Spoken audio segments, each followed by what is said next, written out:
presentation of the 2023 budget. We're going to present that to you tonight.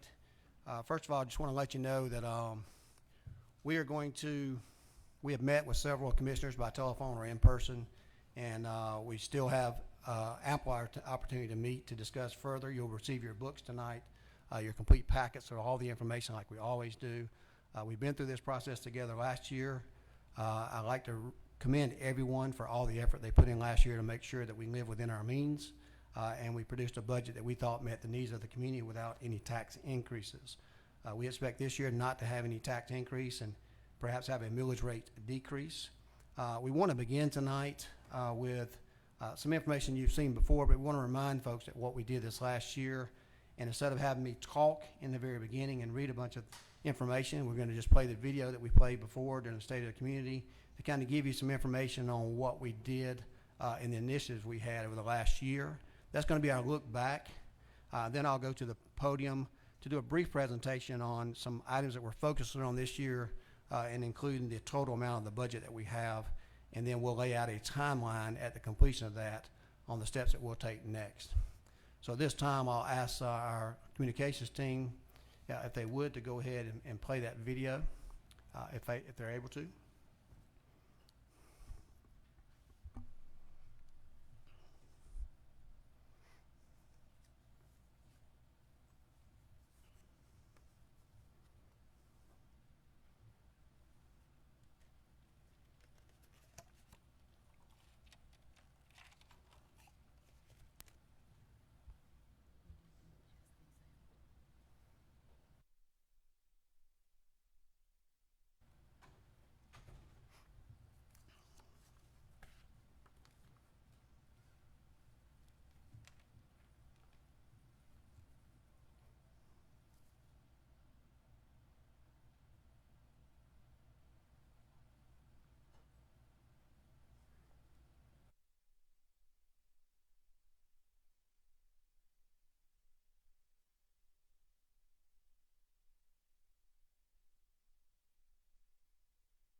Together, we are one Macon.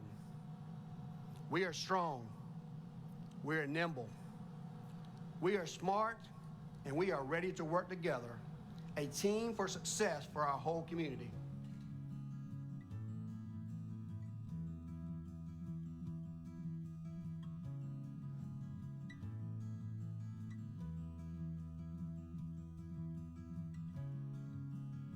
A lot can happen in a year, especially when many of you stepped up to the plate as Team Macon-Bibb.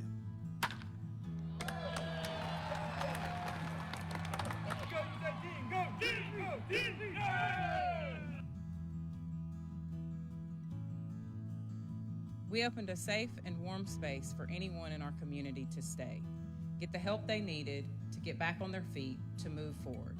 In 2021, more than 1,000 people came through the Brookdale Resource Center.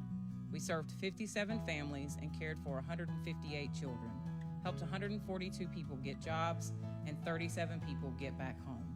More than 3,000 of you joined us in stepping up to the plate to help people in need get a fresh start at life.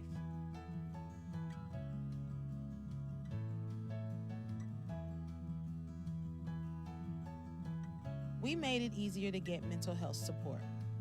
In a year, we brought free services into our neighborhoods, helping more than 400 people and their families.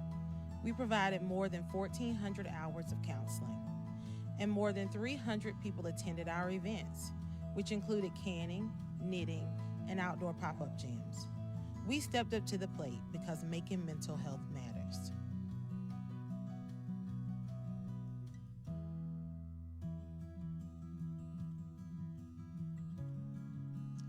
$40 million has been allocated to help retain the people who protect our safety, to keep their experience and leadership in our community.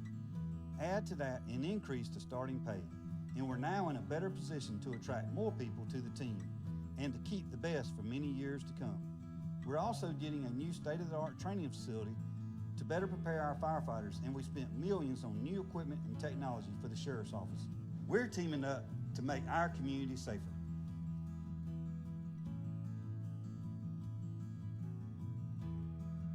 For the first time ever, we honored and celebrated our veterans with a parade and a free concert, thanks to the Cherry Blossom Festival and Macon-Bacon. We wanted to say thank you to veterans and their families for their service. It was a special day. We stepped up to the plate to make sure our community had the chance to say thank you to our veterans for serving our country.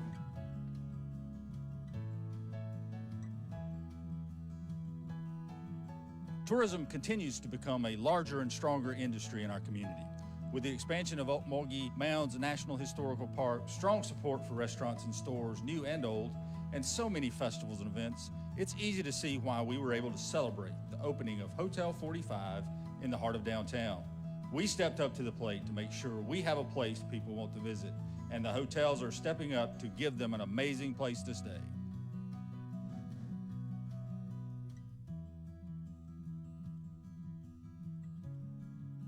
We clean up our community, from the smallest bits of litter to old tires, yard debris, large piles of trash, furniture illegally dumped in neighborhoods. We did it together.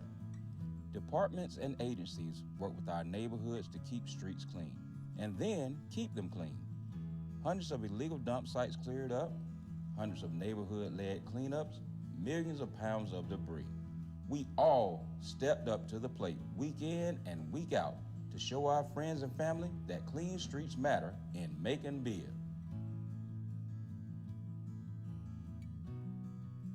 We have focused on removing blight and improving our neighborhoods all over the county. We've worked with multiple partners to rebuild homes, tear down blighted structures, and strengthen the enforcement of our codes. In a year, we've removed structures that increase crime, endanger children, lead to infestations, and bring down entire streets. Blight spreads when left unchecked, and we all stepped up to the plate to put a stop to it. Together, we're revitalizing areas and expanding opportunities in our community, bringing hope back to our neighbors. We've launched a project that will change businesses and neighborhoods in West Macon and benefit our entire region. The changes coming to the Macon Mall, including a signature amphitheater, will bring more people into our community and convince others to stay. Revitalizing the Eisenhower Business District is a game-winning play. We are continuing to recruit companies from all around the world to bring new jobs and private investment, building a stronger team Macon-Bibb. Just this past year, we have seen more than 300 new jobs and more than $25 million of private investment go into the Middle Georgia Regional Airport. With MHIRJ's commitment and the Dean Baldwin Painting hangar doors officially open, we are making opportunities to make this a grand slam.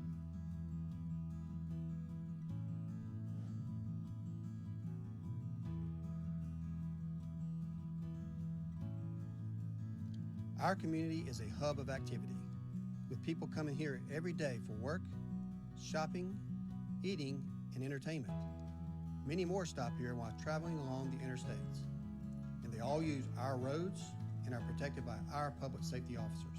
Our community stepped up to the plate and overwhelmingly passed the OLOST, an additional penny on the sales tax that will lead to the largest single property tax reduction in our history.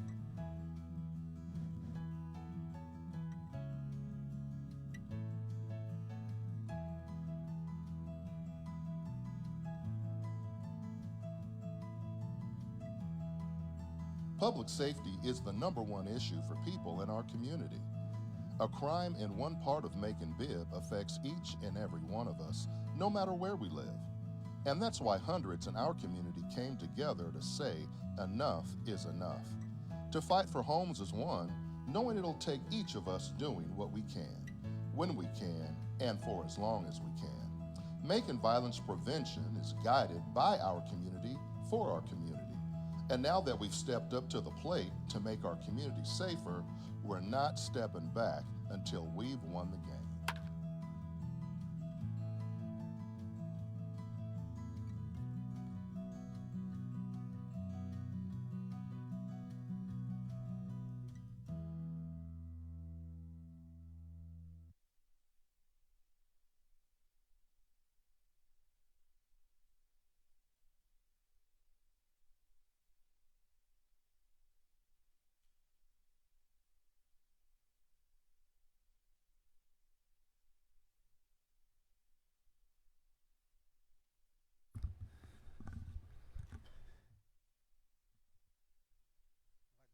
thank our communications team for that excellent video, and I hope that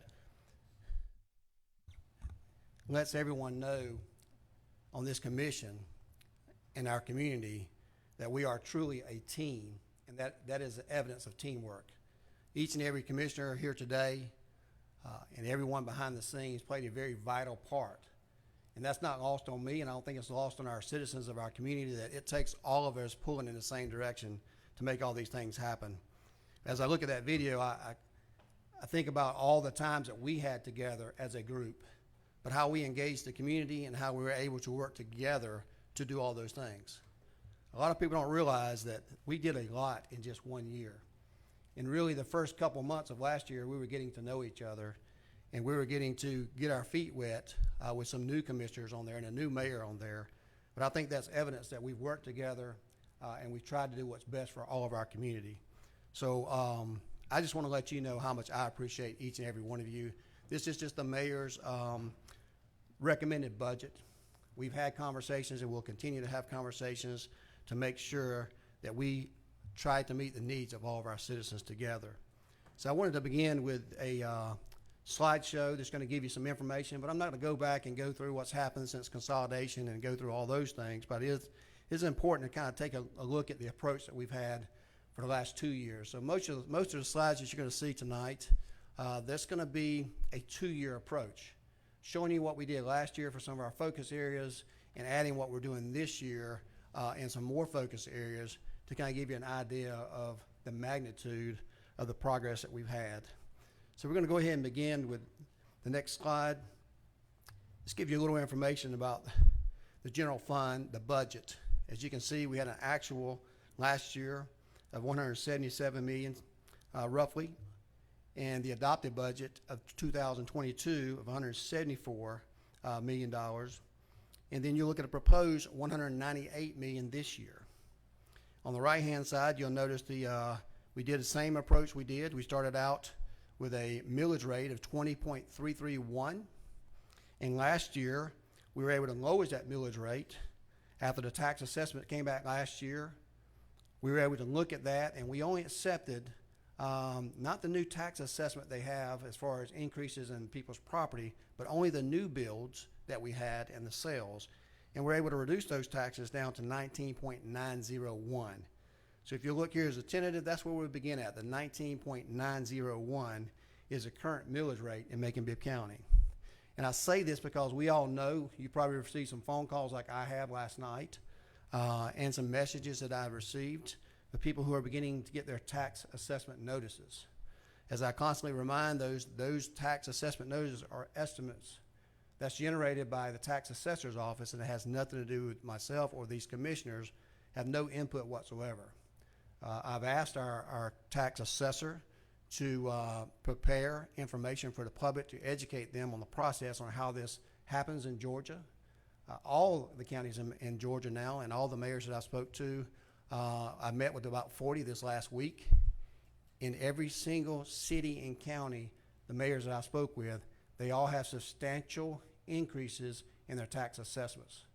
And the reason is, I think it's very obvious that we all know that there are a lot of market-driven reasons that we have right now where properties are selling for a lot more. When you put an offer on a property now, you can't just offer what they're asking for. You have to offer more money. And that is something that's required by law. And the state requires our local tax assessors to go through there, and they will have to look at all the sales of Macon-Bibb County. And they'll have to compare those across our district to come up with those tax assessments. But it's you, commission, and myself as mayor, that will determine what the millage rate is. And that's when we'll know exactly the amount that we have to work with, and we'll expect that process to happen in the next couple of months. I'm going to move to the next slide. These are what we call expenditures by sector. And of course, I think this particular graph speaks for itself. As you can see, the majority of our money, some $85 million roughly, goes to public safety. And you'll see all the other things that we have there, but that graph kind of tells you where we put our money at and where our priorities generally are and how much money we have to spend. Regarding public safety, on the next slide, you'll see we've been able to continue annual pay to increase that as well as incentive pay. We mentioned just a moment ago about the $40 million incentive pay. That's something that we promised our community, our public safety officers over the next 10 years. And one of the reasons that you see that jump in the revenue from one year to the next is because we were able to pass the OLAS, which is going to be used to reduce taxes next year 35 to 40%, as well as to fund the public safety. We also were able to divide our fire department into 3 shifts, and we're able to promote within some 30-something lieutenants and some new fire chiefs that we have there. As many of you went last week, and we had the groundbreaking this week on the new fire training center. We've set aside money for that. And we've also had extensive jail improvements that we've had over the last year, and that we anticipate doing this next year. So public safety is still number one. It's still one of our top priorities, and we're continuing to work on that each and every day to make sure that our men and women get good quality pay and that we're able to attract and retain the very best officers. Next slide. So as we take a deeper look at public safety, this is what I was telling you earlier. You can't just look at a one-year approach. We're looking at a 2-year approach because this is where we begin together as a nucleus for this particular group. We had a 1-year increase, this year's proposed budget, of almost $4 million. This means we're doing $4 million more for public safety this year than we did last year. What I want you to look at, though, is the 2-year increase.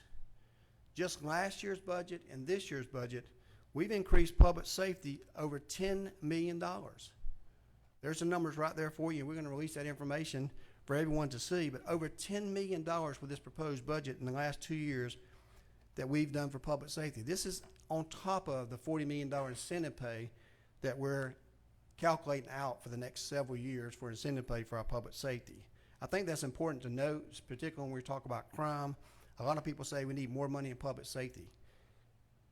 The best part about this is we've been able to do this $10 million over the last 2 years, and yet the millage rate has decreased. Our next item is something we talked about last year, and I know many of you this year always have questions about what are we doing for beautification, because you hear it from your own residents. This involves improving interstate interchanges, community gateways, also supporting neighborhood cleanups. This particular picture that you see there is already improvements that we're making. That particular location is at Bass Road. And we've got Eisenhower and Rocky Creek right behind that. And you'll see how much better that looks right now, and they're just started the process. But what's more important is we're looking at a 1-year increase of about $165,000, but over the last 2 years, we're designating $1.5 million in beautification. This money is directly to beautify our community, to make it more attractive to visitors that want to come here for tourism, but also for economic development. That is something that we place as a priority in our community, and that is something that we're going to be consistent about in our budget, and we're asking you to support that. The next item that we've talked about here recently in the last few weeks, is about code enforcement. Many of you noticed that we have been working to increase the code enforcement in the last year. There are several reasons for this need. Number one, the blight structures that we demolished is 171, and we already have 511 more that's in the pipeline to be demolished right now. We're going to focus on centers of crime. As many of the media knows, because they reported on it in the last couple of weeks, we had the Magnolia Court, which has been an action instituted on that. Someone was taken into custody there. There has been fines there, and I believe that both of those structures are set to be demolished soon. We've had a suit filed over on 475 for, I think, Bridgeway Hotel that was filed suit in Superior Court because we've had over 600 calls for 911, many overdoses, many evidences of drug prosecution and other crimes. Just this week alone, we filed another suit against the Red Carpet Inn, which is formerly Palm Tree, located on Riverside Drive. The same thing, some 800 calls that we have from those locations. Those 3 locations and the 4 more that we know that will happen in the very near future, perhaps this month or as early as June, are responsible for over 3,000 911 calls that take our men and women away from working those calls that we constantly hear about on response times and having to go to these locations. We want to be more targeted and more focused. We know we have challenges like every other community does in the United States of attracting officers. One way we can help with that is some of the things that you've been doing as a commission, and I appreciate that. And that's by passing policy that deals with nuisance, policy that helps with blight, policy that helps with getting parked cars in junkyards. These things help our public safety because now we don't have to send certified officers or deputies there to do these. And it frees up times that they have to work on the calls that they get on a daily basis. So you'll see that code enforcement over a 2-year period is over $1 million that we've invested there. Some $500 last year and another $582,000 this year for code enforcement. And I think we can all recognize the benefits that we've seen so far and that we'll continue to see in this area. The next item is the proposed budget for recreation. You see a 1-year increase for $620,584. It'll be in your packet. But notice the 2-year increase for $1.35 million. If we're going to battle crime in our community, if we're going to try to do prevention in our community, we're going to have to engage the youth in our community. We're doing this to increase programming, increase staffing for programs and games, transportation for summer camps, and educations for certifications to make sure we have the best quality personnel there. And you can see the jump that we've had from 2021 through our adopted budget in 2022, and now you can see the proposal that we have for the fiscal year 2023.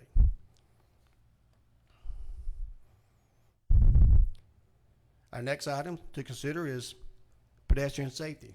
I know many of you watch the news, and we hear it all the time. We have some commissioners that are very interested and very involved with our pedestrian safety.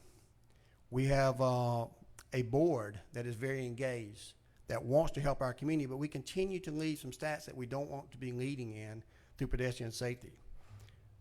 Last year, we were, for the first time, put $100,000 in the budget. This year, I'm asking you to include $500,000 for a total 2-year increase of $600,000.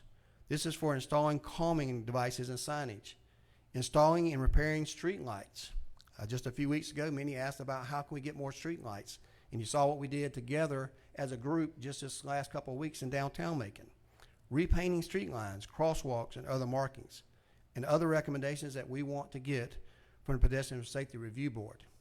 We're placing this in 2 different pockets within our budget. One that was going to be facilities, and the other will go through our traffic engineers to make sure that we set aside that money to do what's best. We look forward to increasing the lighting that we have in Macon-Bibb County with the agreement with our constituents and going through that process. And if we need to change that process, that's something that we're certainly willing to do. But I think we owe it to our citizens of Macon-Bibb County, both those that walk, ride bicycles, and also that drive vehicles, that we provide a safe environment for them to do so. So our proposal is to add another $500,000 in that for this year. The next item that we want to discuss is the economic development. And I noticed just a moment ago that 2 of our lead economic development partners were in the room. I saw Mr. Stephen Adams from the Industrial Authority. I saw Mr. Alex Morrison from the Urban Development Authority. We have many other partners, but these are 2 of our larger ones. It's very important that we attract, retain industries and businesses in Macon-Bibb County. We have to create centers for activities for local small businesses to open. We have to redevelop areas through targeted incentive and revitalization efforts and create opportunities for new well-paying jobs. To do this, we can't continue to only fund these departments with minimal amounts of money. $200,000 and $300,000 will not cut it, especially when we have a depleted amount of land in Macon-Bibb County. We have to reimagine what we're going to do. We have to create cooperation with our school system and existing industries. We have to think outside the box. We have to do some things that we haven't done in the past. We have to look at some of these blighted structures that we have that are all across our community that used to be retail establishments, like the mall, like the Target, like the Piggly Wigglies, like these places here, and we have to allow our economic folks to have the financial resources available to them to make sure that these are more vibrant and we get those back on the tax rolls and help us through our job creation. So this year you'll notice that we have a 1-year increase of almost $3 million, a 2-year increase of almost $4 million. If you look at that, you'll see in 2021, we had an actual of 2.2 million. Fiscal year 22 adopted, 3.2 million. In fiscal year 2023, which is this year, proposed 6.187 million.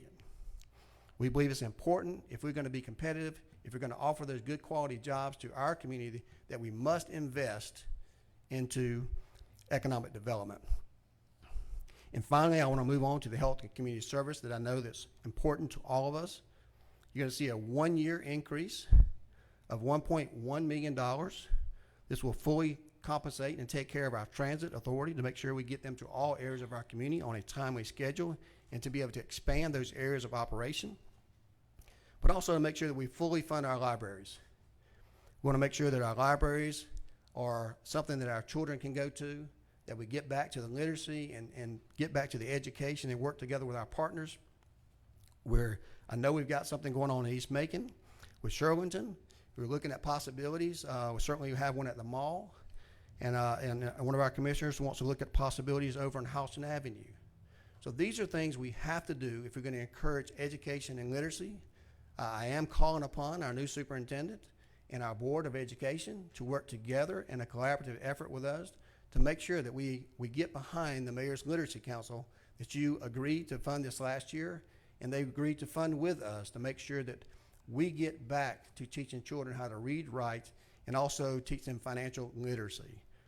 These are goals that I think we all should have as a community, but I want to let you know, we value this, we put our money for this, and this budget calls for that. We went from $6.9 million in 2021 to 7.2 in 2022, and I'm asking you to consider an overall budget of 8.33 in the fiscal year 2023. These are the highlights of our budgets. Your packet will be delivered to you momentarily before our meeting tonight, and I want you to have an opportunity to go through those and ask any questions that you have to us by email, but also the door is always open to talk about those things together in my office in a group of a couple of people if you feel it necessary. Where do we go from here? In front of you, you'll see the proposed budget timeline. We've been meeting with various departments. Ms. Julie Moore has been spending hour after hour after hour meeting with our departments as well as outside agencies. We've made sure that we've listened on multiple occasions, that we work with each of those groups to get them the quality staff and the pay and the items they need. We will come back with you at a later time for those capital improvement items that we'll bring forth to actually purchase as far as physical items. You'll get a complete information on all that in your budget. On May the 18th, which is tomorrow, we'll publish this in the Macon Telegraph. On June the 7th at 5 o'clock, we'll have a public hearing, and this will be published for everyone to see. They can ask any questions or participate in any manner they would like to. And then we expect for a final vote to happen on June the 21st at the commission vote on the 2023 budget. Those are the timelines that we have for this particular budget. I look forward to working with everyone. I do want you to keep in mind that we are putting forth the best budget that we believe we can. We are willing to work with the commission to make sure it meets all the needs for all of our districts. Each of you are individually representing a particular district, but we've said it time and time again, we work for the entire community of Macon-Bibb County. So thank you for allowing me to take a few moments with you to present this proposed budget for 2023. I'm looking forward to answering your questions over the next couple of weeks and looking forward for having a vote for this in June the 21st. Thank you very much.